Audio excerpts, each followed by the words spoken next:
esdan chiqarmanglar. Boy bo'lishni bitta yo'li bor. Alloh nima deydi? Hadisi qudsiyda: "Ya abdi, ey bandam, anfiq. Sen ber, infoq qil, ihson qil. Unfiqu alayk. Senga men beraman" deydi. E'tibor qiling.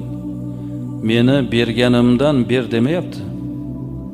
Avval sen boshla berishni, keyin men boshlayman deyapti. O'zingizni darajangizda ihson qiling, saxovatli bo'ling. Bolani darajasidagi saxovat yeb turgan nonini so'rasangiz berib yuboradi. U bolani saxovati. Qozi Shurayh bir kuni masjidga bir dona piyoz ko'tarib kelibdilar. Sheriklari so'rashdi: "Hazrat, piyoz ko'tarib oldingizmi?" deganda, yo'lda bir kambag'al bir narsa so'rasa, qo'lim quruq bo'lmasin deb ro'zg'orga qarasam, hech narsa topmadim. Bir dona piyoz bor ekan, shuni oldim degan ekanlar.